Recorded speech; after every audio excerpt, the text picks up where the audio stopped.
Cuando uno dice ¿por qué enfermamos?, uno tiene que darse cuenta que hay dos preguntas muy diferentes, ¿no? Una es cómo nos enfermamos y otra es por qué nos enfermamos. El por qué es al mismo tiempo también es un para qué. Tiene un sentido, tiene una finalidad. El cómo es describir el mecanismo, ¿no? Por ejemplo, una persona se fractura una pierna. Y bueno, entender cómo se la fracturó permite comprender cómo es la fractura, después ver cómo esto evoluciona, ver cómo se la puede modificar, inmovilizándolo con un yeso, etcétera, etcétera. Esto es importantísimo. Pero también es interesante comprender por qué le pasó esto, ¿no? Porque cuando uno investiga esto, ve muchas veces que, por ejemplo, hay chicos que se fracturan a repetición y otros que no se fracturan jamás. Entonces, los dos enfoques son muy importantes, el cómo y el por qué. Una vez que uno investiga en el por qué nos enfermamos, uno se da cuenta que en última instancia, uno a través de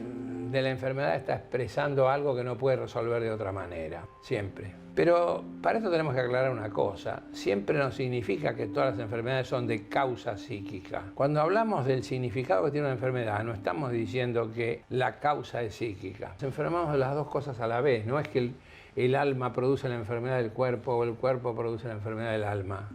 Entonces uno, estudiando lo que le pasa a un paciente que se enferma, uno se da cuenta que al mismo tiempo que el microbio, por ejemplo, le produce una infección, al mismo tiempo su estado anímico hace que esté, por así decir, expresando a través de esa enfermedad algo que tiene que ver con su vida, que tiene que ver con la crisis en ese momento de su vida. Esto cada vez se comprende mejor. Hoy sabemos que los estados anímicos cambian el estado inmunitario. De manera que esto de alguna manera ya es algo que no tiene discusión. Lo que pasa es que el gran éxito tecnológico que hemos tenido en medicina, que es maravilloso, hace que de algún modo haya tanto interés puesto en esto y tanto centrado que el hecho de que cuando una persona se enferma no es algo solo que se enferma, es alguien que se enferma, y esto tiene que ver con su manera de ser. Y también tiene que ver con la manera en que reacciona a los medicamentos, con la manera en que se cura o no se cura. Por ejemplo, hay enfermedades que son muy graves en general, como por ejemplo un cáncer, y otras que son muy banales, como por ejemplo puede ser un forúnculo en un dedo. Pero si uno estudia las cuestiones con claridad, ve que el hombre elige la enfermedad o para curársela pronto, una enfermedad aguda, que generalmente dura una semana. Por ejemplo, la gripe en general dura una semana. O la elige para vivir con esa enfermedad muchos años. Y lo más interesante es que esto no solo depende del diagnóstico de la enfermedad. Hay gente que se cura de un cáncer y hay otra que tiene una infección en un dedo y se muere con una septicemia. Y esto no es solo por el diagnóstico, es por el hecho de lo que está pasando en el conjunto entero de su vida. Entonces, personas, por ejemplo, que están sufriendo un duelo agudo, suelen tener a veces repercusiones en la salud. Otras personas, el lenguaje popular a veces lo dice, fulano de tal, lo que le pasó con el hijo le rompió el corazón. Hay enfermedades que no se conoce bien qué está pasando anímicamente si no se hace una investigación más profunda. Lo mismo pasa con enfermedades anímicas que no se le encuentra lo que se llama el sustrato orgánico. Nosotros vivimos dentro de una colectividad que tiene más importancia de lo que creemos. Nuestra fuerza y nuestra debilidad no se mide solamente por la personal. Cada uno de nosotros tiene la fuerza del más débil de las personas que quiere. ¿Por qué? Y bueno, porque vivimos, por así decir, en esta especie de situación como si estuviéramos cableados. Es inseparable del vivir y también muchas veces es inseparable del enfermar. Por eso muchas veces cuando un chico se hace pis en la cama, a veces se ve qué le pasa al chico, pero otras veces uno comprende todavía mejor si ve cómo este chico es la expresión de una familia que tiene un conflicto, que se descarga a través de uno de los hijos. La vida tiene sus cosas. Sus cosas son el matrimonio, la paternidad o la maternidad, el divorcio, la muerte de las personas queridas, el nacimiento de los hijos. En el vivir, vivimos estas cosas en la vida. nos puede ir mejor o peor. Y cuando de alguna manera tenemos una grave dificultad, estamos, por así decir, en los umbrales de la enfermedad. Porque muchas veces, cuando no las podemos resolver, reprimimos lo que sentimos y lo que sentimos sale de una forma que no es considerada una emoción, sino, en lugar de considerarse un afecto, se considera una afección. No por casualidad usamos palabras muy parecidas, ¿no? Entonces, normalmente, frente al convivir, experimentamos afectos. Los reconocemos. Muchos son penosos, otros son agradables. Hay algunos muy, muy importantes que generalmente nos generan grandes problemas resolverlos. Por eso los llamamos los 4 gigantes del alma, porque son más grandes de lo que parece, que son la envidia, los celos, la rivalidad y los sentimientos de culpa. Y bueno, según cómo los tramitemos, a veces aparecen ya no como afectos, sino como trastornos, como afecciones orgánicas. Para que nos entendamos bien, es necesario comprender que cuando nosotros tenemos una emoción, lo que tenemos es una conmoción orgánica. Una emoción es normal, pero se experimenta como fenómenos de secreción y de motores de las vías vegetativas. Por ejemplo, una persona que tiene vergüenza se pone colorada. Tanto es así que cuando una persona se pone colorada, generalmente uno dice, muchas veces es transparente, tiene vergüenza. También se suele decir que está verde de envidia. ¿Por qué? Porque el que tiene envidia se pone con un color en la piel amarillo verdoso. ¿Con esto qué queremos decir? Que nosotros reconocemos unos a otros las emociones, no porque le vemos las transformaciones emocionales, que nosotros las conocemos porque son las mismas que nos pasan a nosotros. Pero si este fenómeno, en lugar de darse así normalmente, se trastorna por vía de los conflictos, es probable que ya no se lo reconozca como un afecto, sino como una afección. Tomemos un ejemplo. Un niño está triste o llora. Uno llora y comprende que está pasando un mal momento, y se da triste, frustrado, apenado, a veces enojado. Pero muchas veces el llanto se reprime y aparece como que, por ejemplo, como un catarro nasal o ocular.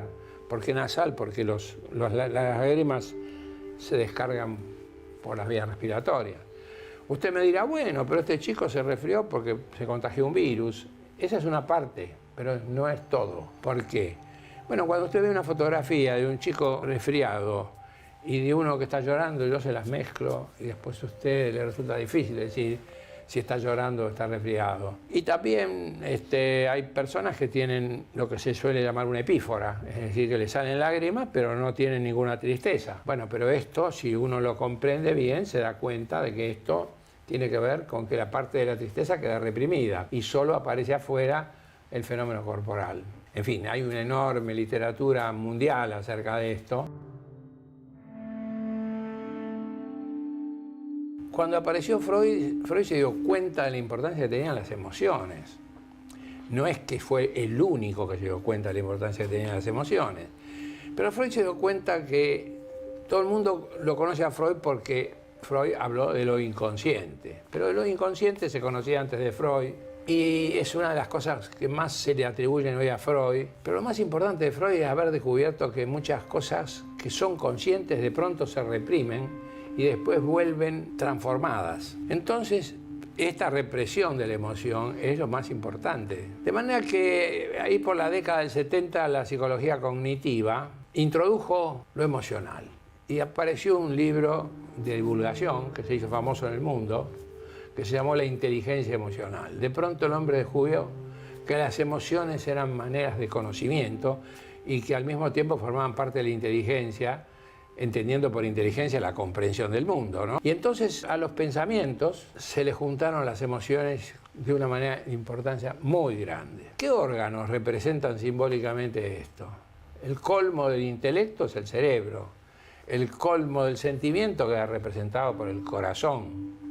Entendámonos, ¿con esto yo le quiero decir que los sentimientos están en el corazón? No. Tampoco podría decir que las ideas están en el cerebro, pero este es un asunto que lo dejamos por ahora porque llevaría a otros lados. Pero la cuestión es que estos órganos se convierten en símbolos. Una persona se dice que tiene buen corazón o mal corazón para decir que tiene buenos sentimientos o malos sentimientos. Obviamente hay razones por las cuales se elige este órgano. ¿Por qué? Y bueno, los sentimientos tienen muchísimo que ver con los movimientos vasomotores, con la palidez y con la rubicundez, ¿no es cierto? Tienen que ver los sentimientos. Cuando una persona está atemorizada, tiene una constricción de los vasos y se pone pálida. Entonces, de alguna manera, el vaso más importante de todos, el conducto de sangre más importante de todos es el corazón, es el vaso modificado que se transformó en una bomba aspirante e impelente, ¿no? Entonces, esto hace que el corazón desde antiguo haya sido representante de los sentimientos. Entonces, de alguna manera ya se empieza a hablar de la relación en las personas entre cerebro y corazón. Pero la investigación muestra que además existe otra cosa tan importante como los sentimientos, que es la voluntad, la capacidad de actuar, la materialización, la realización de las cosas en la vida. Y de esto desde antiguo, aunque no es tan conocido popularmente, el hígado quedó como representante de esto. Se dice, esta persona tiene mucho hígado porque puede materializar esta obra que era tan gigantesca. La otra tiene el hígado frío porque va adelante, nada lo para. Los sentimientos no le interrumpen su determinación de materializar la obra, ¿no? En general, lo más interesante es que de este trípode ninguno tiene las tres patas iguales, por así decir, del trípode, ¿no? Cerebro, corazón y hígado. Pero lo que mejor se ve es cuando falla una, ¿no? Entonces hay gente que tiene poco corazón, pero tiene mucho hígado y mucho cerebro. Hay gente que tiene mucho cerebro y mucho corazón, pero tiene poco hígado. Que tiene mucho cerebro y mucho corazón. Puede ser un muchacho apasionado, lleno de ideales, pero que no puede materializar nada y termina siendo el bohemio, que hay que darle un pedazo de pan porque se muere de hambre, ¿no?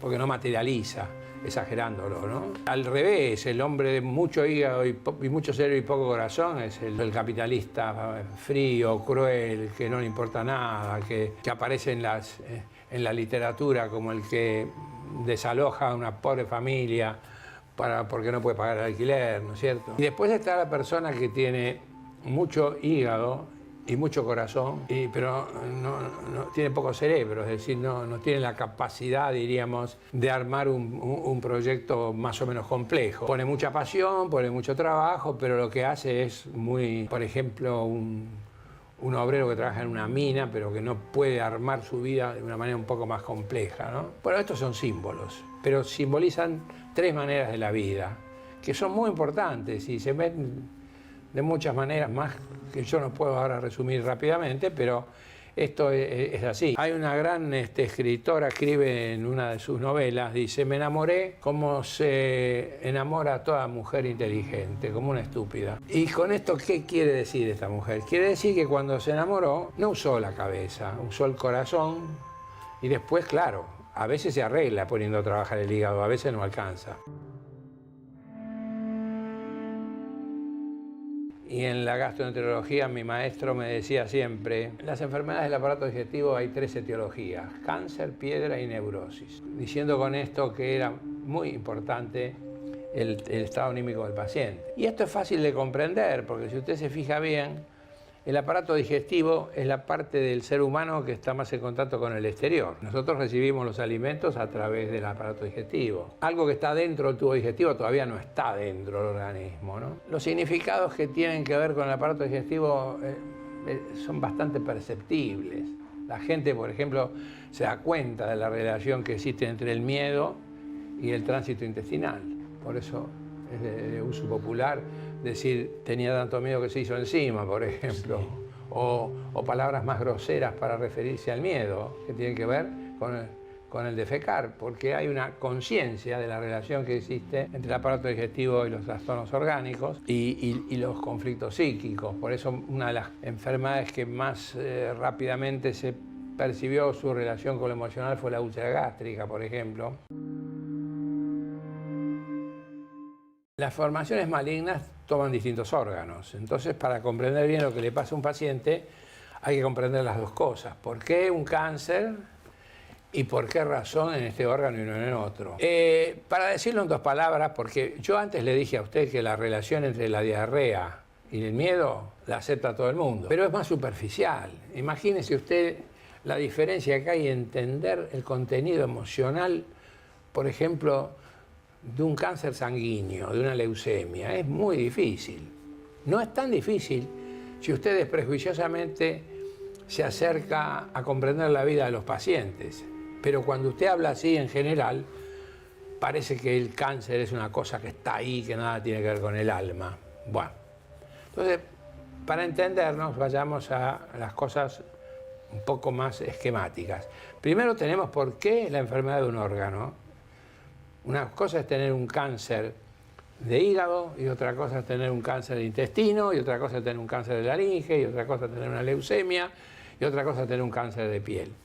Pero de todas maneras, además de que esto compromete este órgano enfermo, no por casualidad, además está el hecho de que existe esta malformación que se llama cáncer. Para que nos entendamos bien, lo primero que tenemos que decir es que nosotros producimos todos los días células cancerosas, unas 10.000 por día. Bien, ¿qué pasa con esas células cancerosas? El sistema inmunitario las mata. ¿Qué pasa cuando uno se enferma de cáncer? El sistema inmunitario sigue matando todas las células cancerosas que se siguen formando, pero hay un pedacito ahí, en el riñón, por ejemplo, que el sistema inmunitario hace como, comparándolo con lo que pasa en una sociedad, una zona liberada. La policía ahí no interviene. No interviene. Eso es el cáncer. ¿Por qué no interviene? Porque hay una complicidad. ¿Qué complicidad hay? Inconsciente. Al principio, cuando hablábamos hace muchos años, porque las investigaciones las empezamos en el 66, todo el mundo decía, pero esto es una locura, querer hablar de los factores psicológicos inconscientes en una persona que tiene un tumor, con las células ahí que se reproducen y crecen como si fuese un parásito, ¿no? Pero fueron pasando los años. Recuerdo que esa misma gente que criticaba, después, más tarde me escribían y me decían, ahora hay que reconocer que dentro de la oncología se está hablando cada vez más de esto, porque cuando se descubrió la relación que hay entre el sistema inmunológico y el desarrollo de un cáncer, como ya se había también descubierto la relación que hay entre los estados de ánimos y el sistema inmunológico, por ejemplo, cuando usted tiene un duelo muy importante, se le ha muerto un ser querido y este duelo es un duelo muy conflictivo, que usted no lo está pudiendo elaborar bien, usted tiene lo que se llama una desmoralización, como un equipo que pierde la moral, ¿no? Y ese desánimo que acompaña al duelo se registra muchas veces como una mayor susceptibilidad a las infecciones, porque tiene que ver con una depresión del sistema inmunitario. Entonces cada vez empezó a entender mejor esto. Y hoy en día sabemos que una cosa es tratar el tumor y otra cosa es tratar al paciente entero. Porque hay muchos pacientes que se enferman hoy de cáncer, salvan la vida, se extirpa el tumor, no tienen metástasis, no tienen recidiva, y 15 años después tienen otro cáncer, en otro órgano.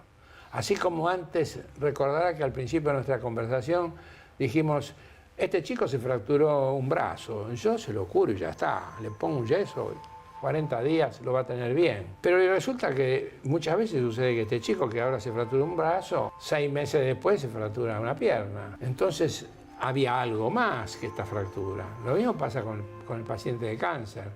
Una cosa es curar al paciente con cáncer y otra cosa es curar el cáncer. Entonces esto es todo lo que hemos investigado a lo largo de los años. Un ser humano es una colonia de células que se han puesto a vivir juntas. Obviamente ya viene en esto condicionado cuando se junta el espermatozoide paterno con el óvulo materno y hacen un huevo.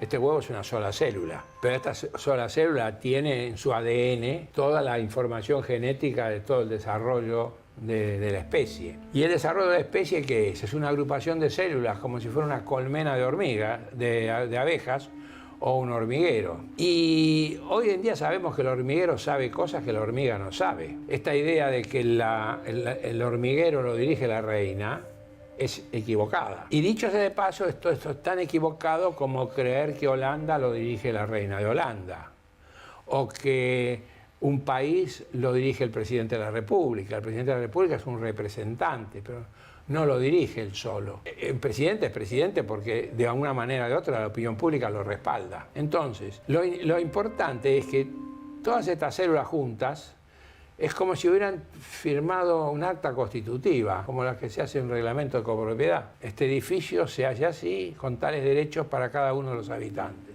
Esta acta constitutiva hace que cada célula se limite, se reproduzca tantas veces y después se pare. Y que la célula hepática haga el trabajo de la célula del hígado, la célula cardíaca haga el trabajo de la célula cardíaca, y la célula pancreática haga el trabajo de la célula pancreática. Y así funciona todo bien. ¿Qué es el cáncer?